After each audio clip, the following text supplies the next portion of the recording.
And welcoming to the Sexy Aging podcast today, I am delighted to be interviewing LEAH Simmons. LEAH is based in Sydney today, but kind of flip-flops between the tropics. We are the tropical girls. I'm just going to give a little background about LEAH, and then she's going to tell us her story, which I'm excited to hear. So we have the commonalities of fitness. And LEAH is a certified trained personal trainer, Pilates instructor, yoga teacher. Love all of that. And you are the creator of both an in real life or in real person and online, I'd say fitness service, but it actually encompasses 4 pillars. It's called Kaaiaa, so check it out. And it's spelled K-A-A-I-A. Is that right? A. And another A. I-double-A. 4 I'll tell you why. Through the chat, but okay, yes. Awesome. And you sort of offer a mental, physical, emotional, and spiritual wellness workout. Yeah, it's a workout. It's quite unique, though. I absolutely love it. I think it brings together all the skill base that you have. So, tell us about yourself. I'm excited to sort of hear a little bit of your background and what's happening today, and and like where did you get here, and how did Kaaiaa come about? A lot of questions. Okay. There's a lot in there to unpack. Yes. So first of all, thank you for having me on the podcast. I'm thrilled to be here.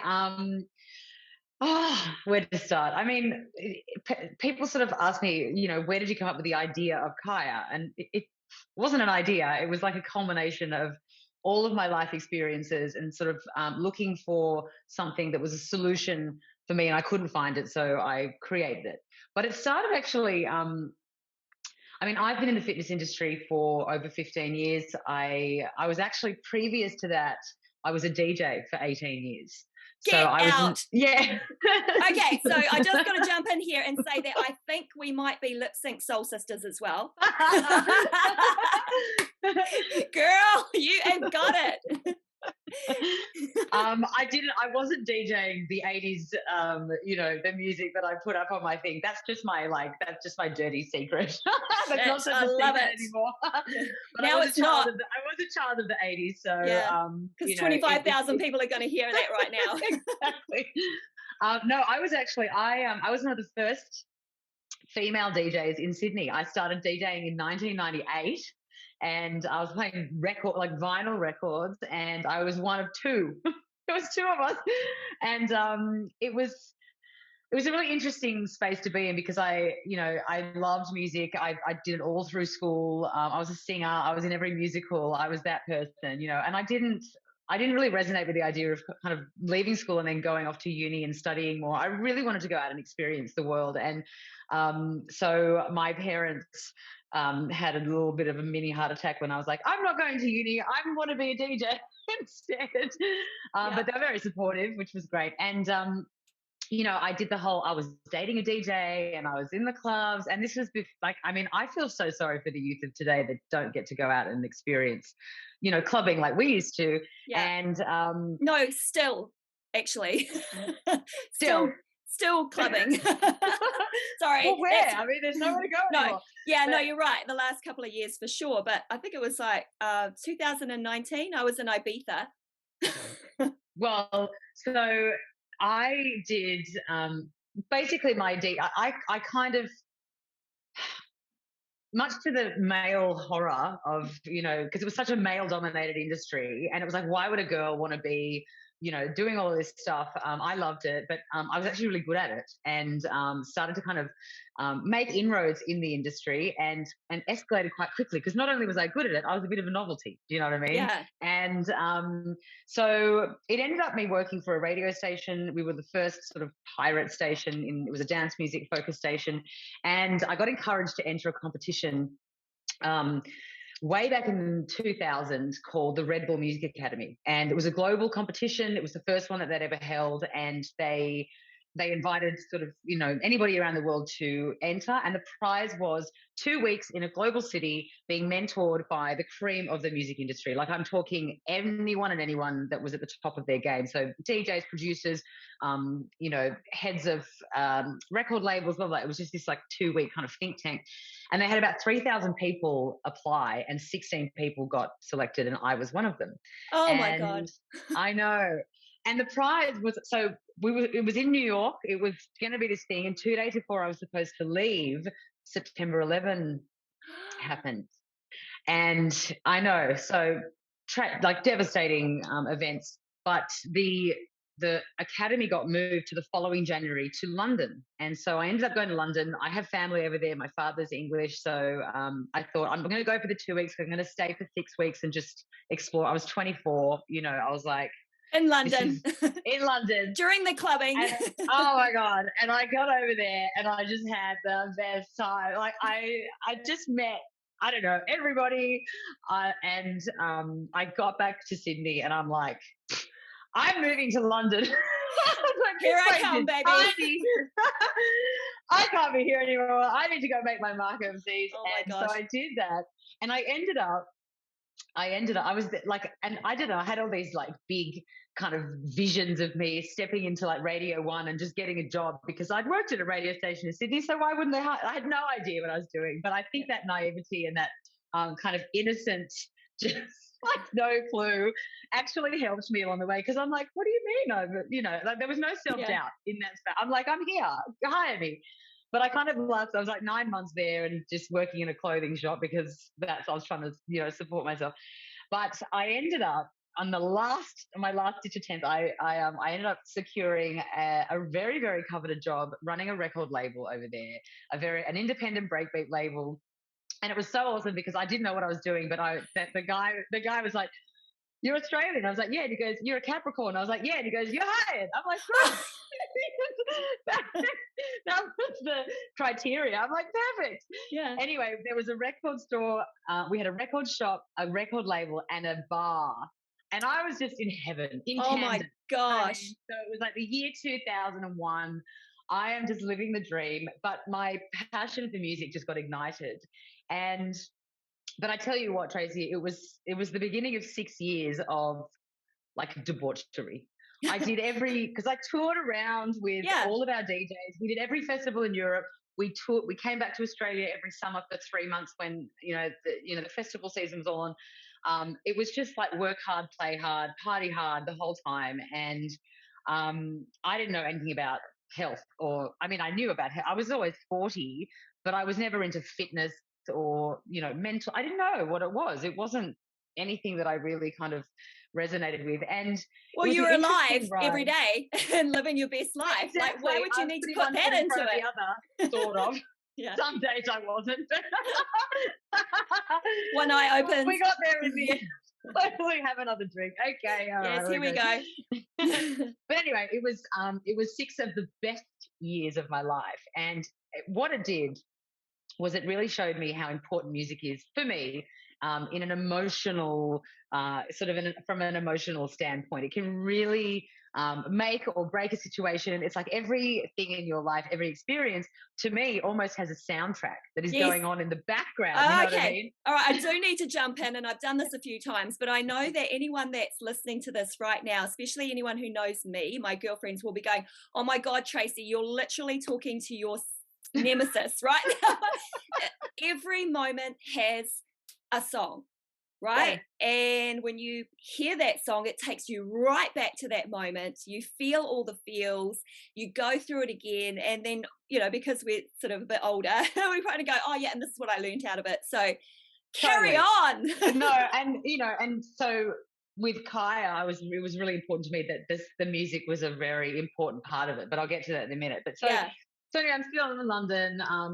It was around the time when technology was really having its moment. I mean, there's many, many moments in technology every day, but it was the beginning. It was when the iPhone was released. It was when MP3, and then iTunes was started to become a thing. And all of a sudden, the independent record industry just like the bottom fell out of it because we used to be able to sell a record for like £18. There was 2 songs on it. You'd like look at it. You'd really have to, but then all of a sudden you could buy that song for $1 online. And so there was a really big sort of shake-up of the industry, and we had to sort of figure out, how we were going to move forward. That time for me was a bit of a crossroads in that I'd been over there for 6 years. It was a bit of a Groundhog Day. My younger sister was about to have her first baby back in Australia. I was about to turn 30, I was like, oh my God, Leah, what are you doing with your life? You cannot go from nightclubs and but this is just, let's grow up. Let's become an adult at some point. And I'm still waiting for that day, by the way. Yeah. Anyway, It's debatable. It is debatable, it is, yeah, you can debatable. there's moments where you have to make decisions because you've got dependents, relying on you to be fed and what have you. But, I think you still got to have that childlike love for life, right? 100%. Like, we're And, not and freaking dead.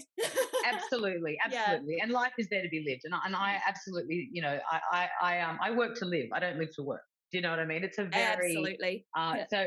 but I sort of found myself at this crossroads in my life, and I thought I'm going to move back to Australia. I don't really want to be in the music industry and in that capacity anymore. What do I want to do? And every time I'd come back to Sydney for a visit, my mum would like drag me off to her Pilates class because she was like, oh my God, you look like you've been living in a nightclub, which I had. Kind of true. I need to try and like get some health back into your life. And when I got back, I was like, it was a method that I really, really resonated with, and I loved it so much. And it wasn't, Pilates was not a thing back in 2006.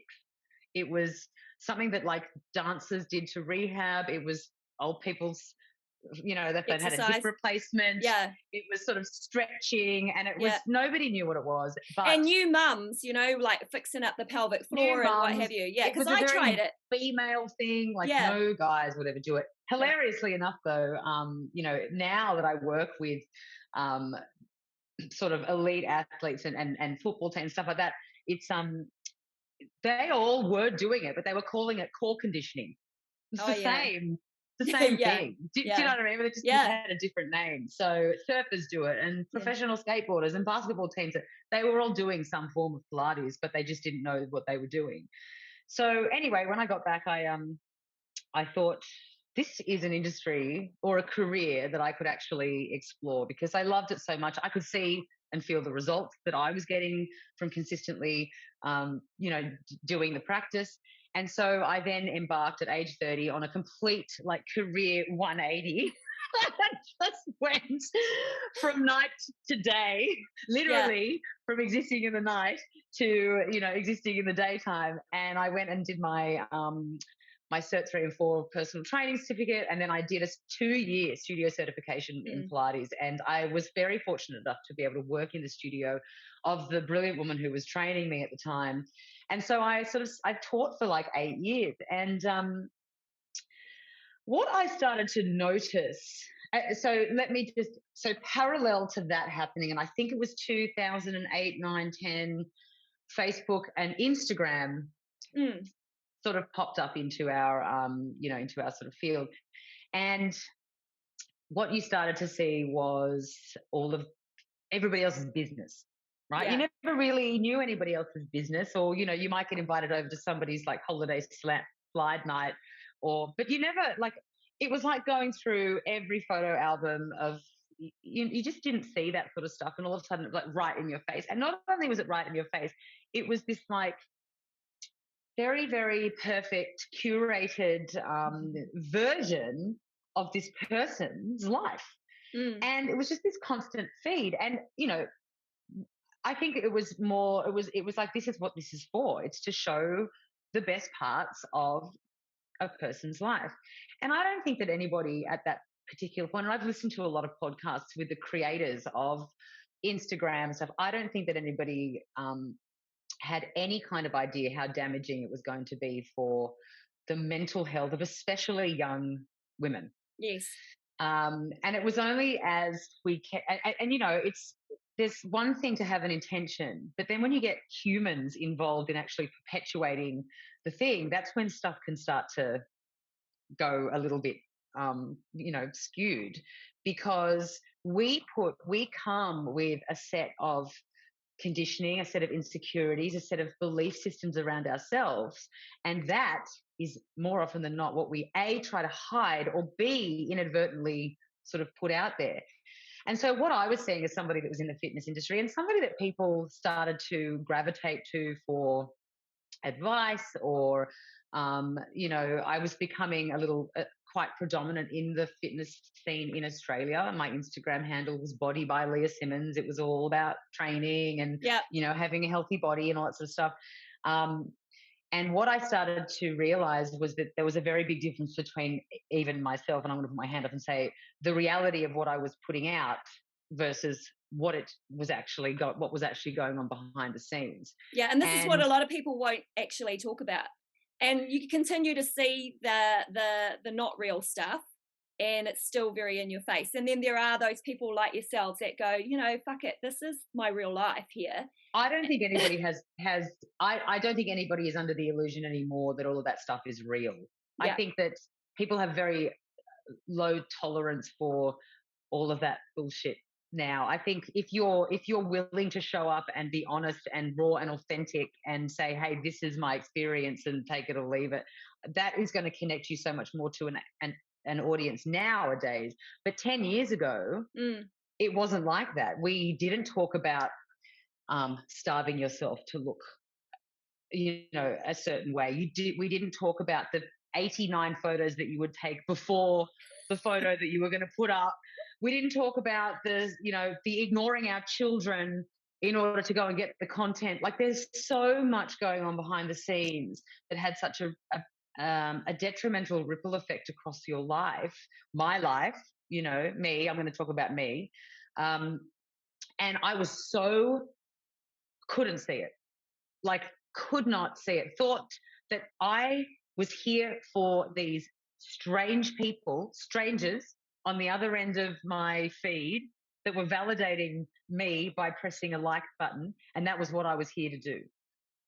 And I look back on it now, and it just blows my mind at how you kind of get sucked into this thing, and it is such a slippery slope. Yeah, so while we're actually talking about this, and I know we have got quite a few other really cool topics to talk about, but I just a question, was there a defining moment where you realized it was what you've just said, that you were doing this and it was about the validation of the likes and the follows and what have you? Was there a defining moment where you went, no more?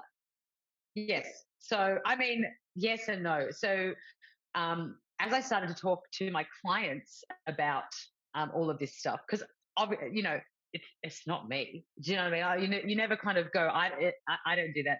But it was when I was having conversations with them about, and I'm talking, one-on-ones, and we were training. We were because I think if I just take a step back, I think what the ideal that I was buying into and what society was sort of pushing on us was that if you looked a certain way, then your life would be a certain way.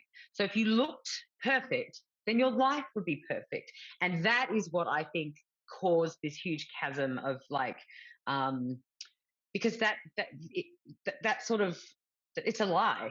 Do you know what I mean? And for me, the more I obsessed over looking a certain way, the more miserable I became, because the pressure to maintain the body, the unhealthy habits and behaviors I was displaying to maintain that body was having such a negative effect on my mental health and my relationships that I was miserable.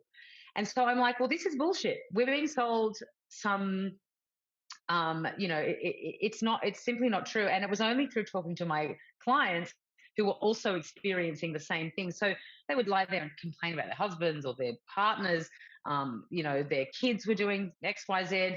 They were miserable. They had no purpose in life. They hated their job, like all this. And I'm like, oh my God, like, where is all of this misery and dissatisfaction and disconnection coming from if we are training the way that society tells us that we should be training? And so that's when I kind of had this aha moment of like, there's a missing link to what it means to be healthy, and there's a missing piece to what it means to be fit. And from that moment, my life, even having that kind of realization and knowing that in myself, I can't live with selling this lie anymore because it's destroying my life. And at the same time, I had met my now ex-husband, but my husband at the time, and he was the one that kind of gave me that big reality check and was just like, what the fuck are you doing? Like, you are obsessed with training. You have you have, I have a 12-year-old now, but at the time it was 5.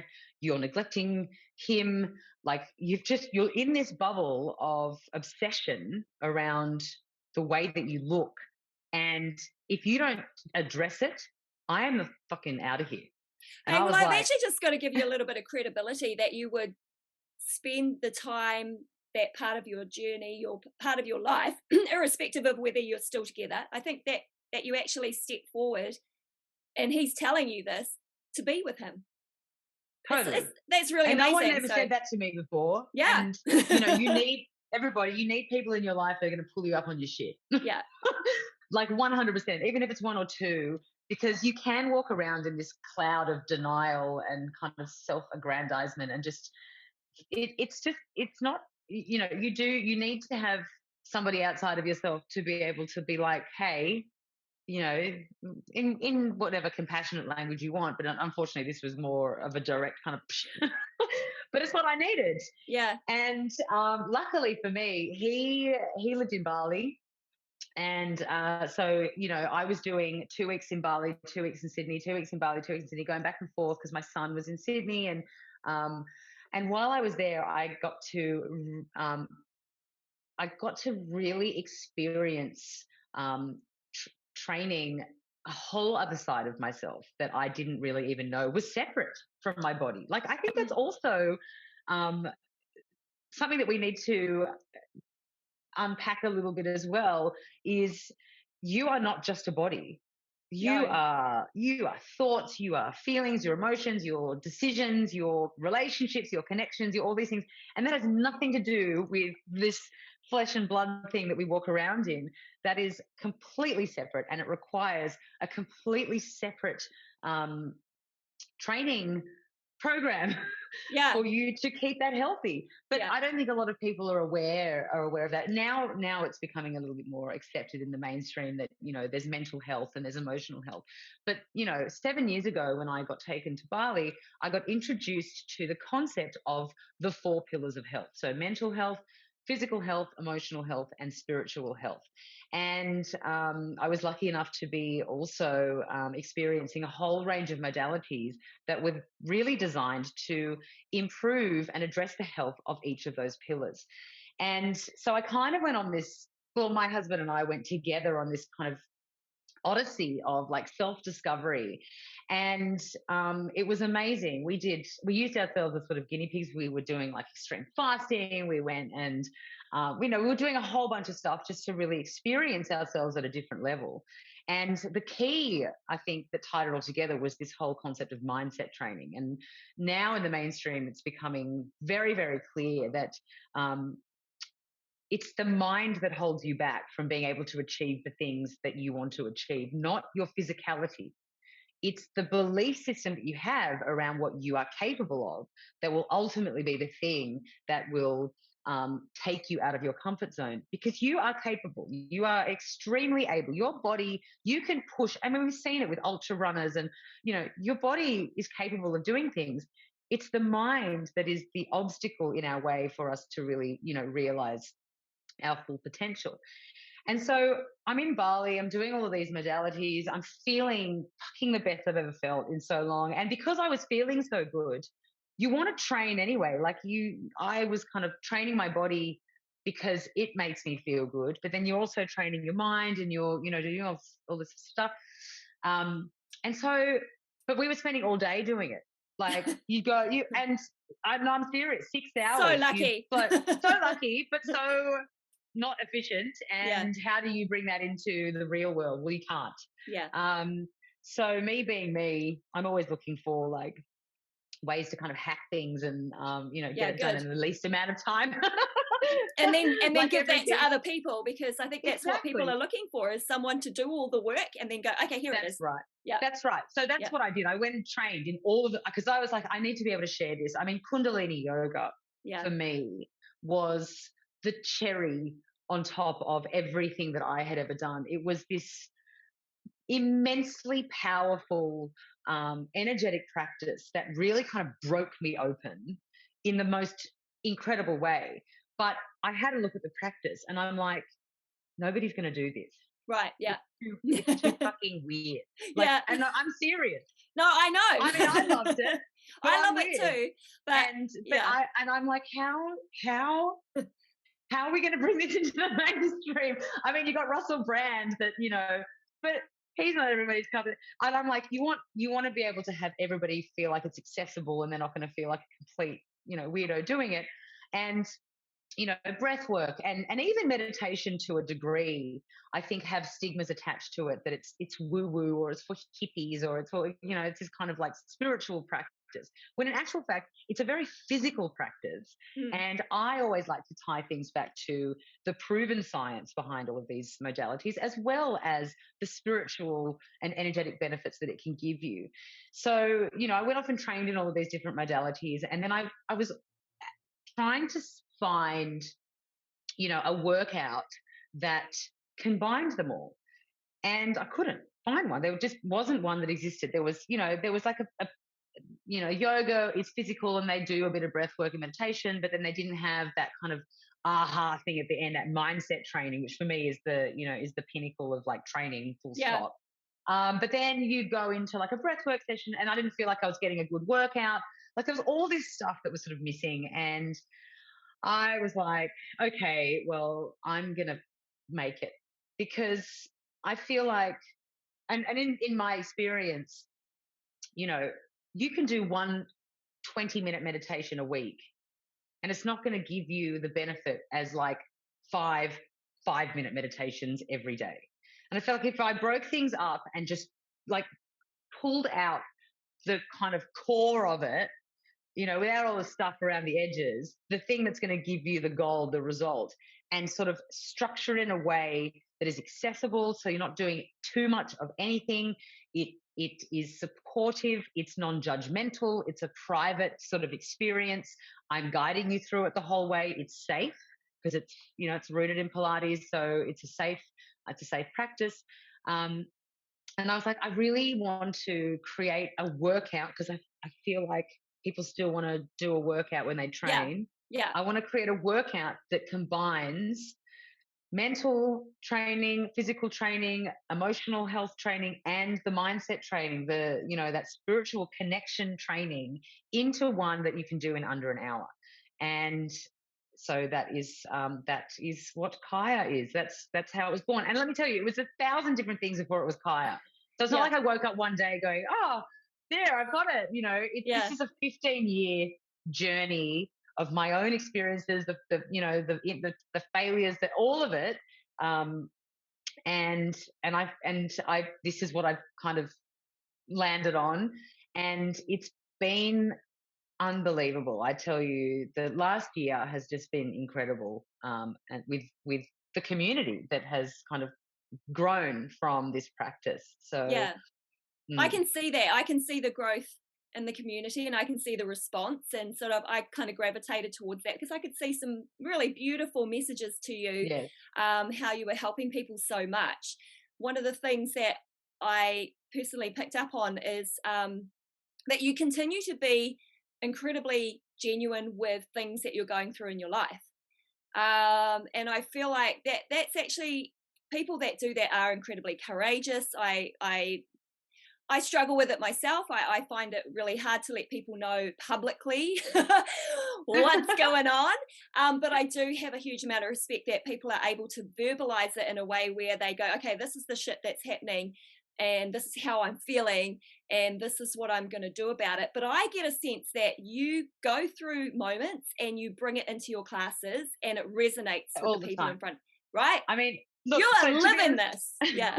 Well, okay, so just to bring in some context, when I was doing the free classes during the lockdown, towards the end of it, I was getting 700 people a day into the class. So for me to then have to try and find out what everybody else is going through to like work, it's impossible. Yeah. So I had to kind of take the punt that if I'm feeling a certain way, then there has to be some people out there that are also feeling the same way that I am, because I'm just a human like you. I have the same self-doubts and stories in my head, and I'm not sitting here by any stretch of the imagination saying that I've worked it all out, or I'm healed, or I'm in like no. Yeah. Okay, let me be clear by that. I am growing with you. I am experiencing life with you the same way that everybody else is, and I am by far, far from perfect. But I had to take the punt that, by being vulnerable and sharing my experiences, and I'm talking like Adrian and I announced our separation on a Zoom class in front of 400 people because I felt like, we'd been through so much together. This was right at the end. This was like September when we were coming to the end of our lockdown. These people had been with us from the get-go. And I was like, I can't. I said to Adrian, the night before, I was like, I can't actually turn up to Zoom tomorrow Yeah. and lie. Like, it's just not, Absolutely. it's not Yeah. who I am. Yeah. And it was hard. And and then afterwards we were like, oh my God, did we just completely overshare? Was that way too much information? But I tell you what, I think if that's what it takes for somebody else to find the courage to be able to address the things in their life that they've been suppressing or not talking about or feeling alone with, then I will fucking go there. Like, I Yeah. will do that. You can know me. I'm an open book. There's, I mean, I feel like, especially now in this day and age, if you are trying to build an audience, you owe that audience your whole self. There's just no other way that you can. It's not, there's engagement, but there's retention. You want them to stay with you on your journey as well. And if they smell a whiff of some kind of bullshit, Yeah. they're off. Yeah. And I think people are really discerning around who they listen to, who they invite into their own experience these days. And I respect that so much. And I am humbled by the amount of people that actually personally reach out to me and tell me that I've had some impact in their life. I mean, I get people still, I can't walk down the street in Bondi. My TikTok people were actually like, we should do a challenge to see if you can walk Bondi Promenade one lap without running into someone that you know, or someone grabbing your hand and like saying thank you to you. And Aw. to this day, it hasn't happened. As in, I cannot, Yeah. I can't do this walk. And I'm not famous. It's just that these were these people that were there with me during this really hard time in a lot of people's lives. And it helped them in some way. And so I feel like if I now try and filter what I share, or try and kind of sell, or I don't know, it's just, first of all, it's not me. I can't do that. I'm not that kind of stuff. Comes out wrong, it comes out weird, it just comes out the way it comes out. And I think that people like that. Yeah. I don't know. I can't I be think any the other way. listeners are going to love this because I'm here with you now, and I can feel that there's just, you're so genuine, and it's just so inspiring to listen to your story and this place that you've got to, from DJ through to I know. the Insta famous fitness person, now going, hey, look guys, this is my life, this is my purpose. And I think this is sort of the part of the podcast that I've got to, where I've got like one last question. I have just been absolutely enthralled by your story. So I think it gets to a stage of life that and I think you're maybe early 40s. I'm taking a stab here. I'm 45. Okay. 46 this year. Okay, awesome. So it's a good age. A great age. It's amazing. Wouldn't want to be any other age. Yeah. I mean, I remember hitting my early 40s and probably, like you, was smashing out a ton of workouts, probably looking really fantastic. And I'm speaking for you, by the way. Well, so I was pregnant. I had my second child at 42. So did I. Yeah. But yes, you're right. I was training, and I was really into all of that stuff. Yeah. So yes. But the other part is that there's something about crossing the line as a 40-year-old woman that you just think, this is it. I'm here, bitches. There is those words. Yeah, and you just go, I've left all of that behind, and this is where I'm going, and there is that real, like, I can see it in women that they have their 40th and they kind of tentatively or fearfully enter the 40s, but then they realize the 40s is not that bad because it's like naughty 40s.